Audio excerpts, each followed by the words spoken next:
This is Tom, who wants to talk about the nature of the universe and whether or not it's rational. And you're on with Tracie and John. Hi, Tom. You're in Eddyville? Yes, ma'am. Okay. Hi, Tracie. Hey. I got you on TV. I don't recognize the gentleman there. Was it John? I'm John. Hi, John. Haven't heard much from you today. Oh, I'm here. Let me let John talk to you then about the universe. I'll talk to you about the universe. Well, first off, I'm no physicist or astrophysicist. I'm just a country preacher. But that's good because I'm not one either. So we're on good ground. Okay. Well, good. Is the universe rational? I guess. What do you think? Is the universe, the solar system, is it rational or I can't imagine what that would mean. What do you mean by rational? Is it subject to the laws of certain laws? Like physical laws? Yeah. Yeah, I would think that certain physical laws are in place that affect how the universe operates. I wouldn't call that rational, though, because to me, rational means an intelligence. I think the question would be, if I can just interject to facilitate for one moment, I will allow this discussion to continue, but I'm thinking what you're asking is, can it be rationally understood? Yeah, I suppose. I mean, if it could be rationally understood, then it would have to, it'd have to conform to certain, I guess, laws. Right. But I think what's confusing, John, is the idea of an object being rational. And yeah, so, is this coffee cup rational? Right. I'm having trouble wrapping my mind. So I think what around. you're mainly trying to ask is, can it be rationally understood? Or is it subject to the laws subject to the laws of nature? Is it subject to the laws of logic? I think laws of logic are something that we create to understand things. So I don't mean to sound aggressive, but so by that we can conclude, or you could conclude that the universe isn't logical then. Again, I'm not quite sure. Let me interject. What your terminology means. I'm going to interject for another moment. Laws of logic, as in a thing is what it is, right? That's what we're talking about. Sure. Yeah. Okay. I guess so. The laws of me, the laws of logic, formal fallacies, informal fallacies. I'm not an expert in any of that, kid. Okay. I'm just trying to nail something down, and you know where I'm going with this. Do we agree that things have properties? Right, like John held up a mug. That mug has properties, right? Like it has a particular hardness to it that we can measure, right? Right. It has a property. Conforms to the law of logic. Well, but it also has like hardness and particular color properties that we can measure, right? And so, to me, when I look at a property like a thing is what it is, what we're talking about are inherent properties of things that apply to all the things of which we are aware. So these are sort of universal properties, right? Like the mug, right, in addition to being a certain level of hardness, to not being a liquid, for example, also is a mug. The mug is a mug. And so when you're saying, does the universe conform to the laws of logic, as far as we're aware, all of the things that we have observed are what they are.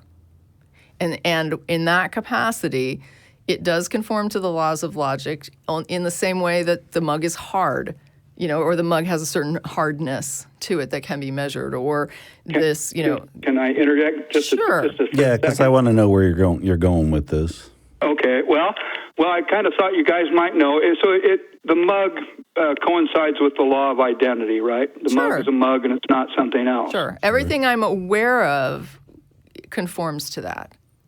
Okay, and so that would include the universe. Yes, sure. All the things I'm aware of in the universe, I think I can safely say conform to that. Okay, well, that's where I'm trying to build my argument, and I don't know if it's my own. I like to research these things out on my own, and so feel free to kick my bucket out from underneath me. But so if there are laws of logic within that coincide with nature or the universe, then that would mean that they preceded a mind. Would that be right? For the human mind, at least. Yeah, sure. They would exist whether there were minds or not minds. Now, Okay. whether or not there's a question that comes up in Taoism, right, of whether or not, without a mind to differentiate, there are things. So what they're saying in Taoism is that everything is one thing until you have something that has perception, because that's the only way to judge something is different than something else, is that you perceive it as different. So the mug is harder than water, right? Because that is because I perceive hardness and liquid. It's just like a tree falling in the forest. And Yeah. So there is this question of is the universe one thing until you have a mind to start distinguishing the things, right? to perceive it. Sounds like, did you say Taoism, T-A-O? Yeah, it's pronounced Taoism, but it does, yeah. Yeah. So Okay. so there is a question there about whether or not there would be things without a mind. Okay. Well, that sounds almost like it's gotten into a little bit of the quantum stuff, where like the quarks that sometimes they're here, sometimes they're not. If that's true, I'm not a physicist. if that's true, then they were way ahead of the game, because this is an ancient religious or philosophical position. I don't think they were aware of quantum physics at the time they were thinking this through. Weren't. They might have been aware of some drugs. But I don't know about how they probably didn't understand quantum physics, is my guess. Well, I like what one apologist said. He said, you can't not take any worldview, legitimate worldview that's out there unseriously. Right. You have to be able to take it seriously, research it, and those kind of things. That's what I'm trying to do with naturalism, is to say that naturalism can't be dependent on the human mind for logic. No, but can it be dependent? But can it be dependent on a human mind for distinction? Well, I guess I would need to know what you mean by distinction. The difference between that mug and water, is it different if there's no mind to compare the things, or is it just stuff? Right, and so that's a good question. I'd have to ask, would that be relevant, though, to the existence of logic? Well, if you're saying without a mind, is the mug a mug? I'm saying that without a mind, there may not be mugs. I mean, not in the sense that we understand a mug, because our understanding is a mind. And so the same would be for logic. Right. Without a mind, it's just stuff. It's just atoms. So I can say, without fear of contradiction on my end, as the theistic end, is that there is a mind. It's the mind of God. Well, that's an assumption. We know you think that because you're a theist, but right. But you'd have to demonstrate that as a reality, right? So if there is no God, the existence of logic prior to the human mind, that doesn't mean that there's a. How do you get to God from there? The issue here. There has to be a mind. No, there doesn't. Logic, right? No. Why? No. Why? Because within the idea of naturalism, logic is dependent on the conventions of men or of minds. I don't agree with that. If we're going to say that the laws of logic transcend minds, then what we're saying is that, well, why would it not transcend every mind? Why would it not transcend any mind? Why don't you elaborate on that a little better? If it transcends my mind, why wouldn't it transcend a mind of a God? What do you know about the mind of a God? Can you please enlighten me about what we know about the mind of God? Well, he would be the originator of logic if he existed prior to the human mind. How do you know this? So God could not exist prior to a human mind and not be the originator of logic? That's impossible? Logic would have to consist with the mind of God. Why? Because God is eternal, then logic would have to be eternal, wouldn't it? How do you know the mind of God is eternal? Where have you gotten this information? Where can we confirm this? Well, I have a little example, if I can share it with you. If you don't mind, it'd be the first example of the mind of God I've ever had. I'm sure you've heard this before. I've heard it can be contradicted or refuted, and perhaps maybe you guys can do it. So it'd only take a minute. The eternality of numbers. Each number, both negative and positive. Every number exists and it stands by itself. It's independent of the other number. And they go on for eternity. Numbers go on for eternity, and each of them have a name. The number 1, the name is 1, etc., on up through eternity. Because they exist by themselves. They do exist in eternity because we know numbers go on eternally.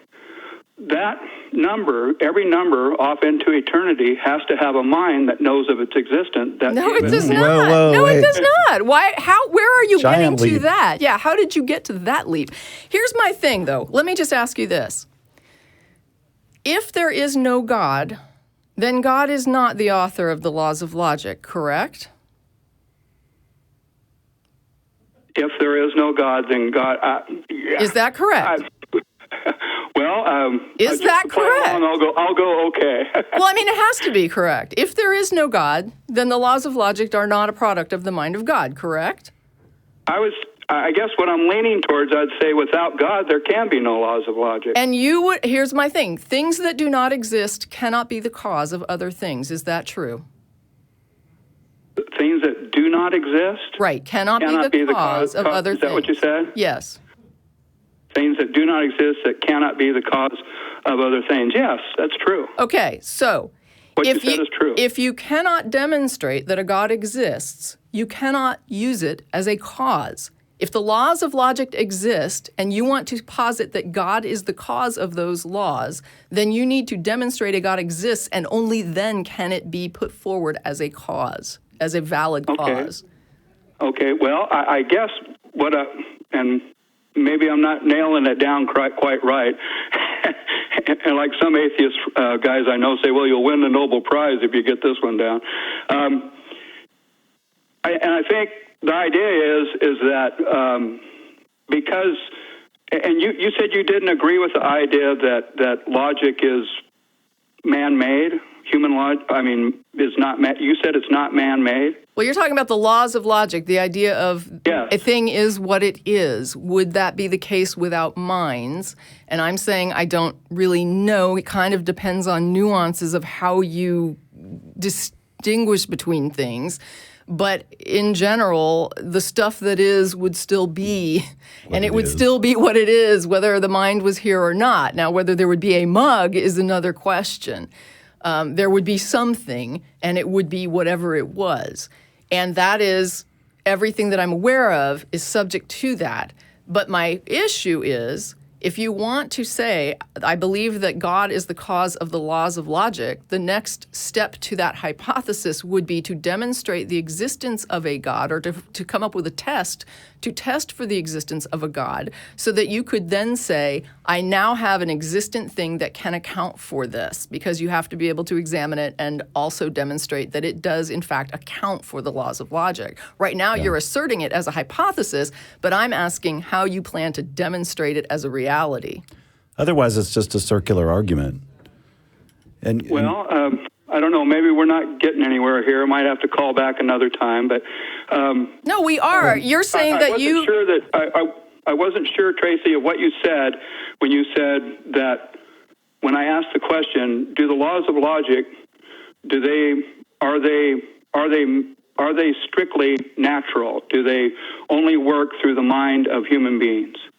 I don't know what you mean by do they work, right? I mean, they're properties. Or are they only real through the minds of human beings? I've heard naturalists say that logic exists only in the minds of men. Now, there's logic and then there's the laws of logic.Ose are separate things. Okay, let's just say the laws of logic. Do they only exist in the minds of men? I think that they are descriptors of inherent what already properties is, yeah. of the thing or things. It's a little bit tough to describe it, but the point is you're saying that you believe the cause of those concepts, or whatever you want to call them, those laws, is a mind of a God. And I'm saying that first thing then, in order to find out if you're right, would be to, number one, demonstrate a God exists. Number two, demonstrate it can account for them. Once we have done that, now we've got something. But right now, you're saying this is the cause, but we don't even know that God exists. And so how can we even examine it as a cause? I guess my thinking is that God is a conclusion. No, we're putting the you're cart saying before it. You the can't horse say that here. the conclusion is the cause, right? Because even when you put forward that something that we don't know if it exists or not is causing something, we need to, don't you agree, confirm that it exists in order to be able to sort of proceed? Well, I think what we need to agree on and it appears to me that you say that the laws of logic are man-made. They're only in the minds of men. Am I right? I don't think I said that. No. I said that they're properties.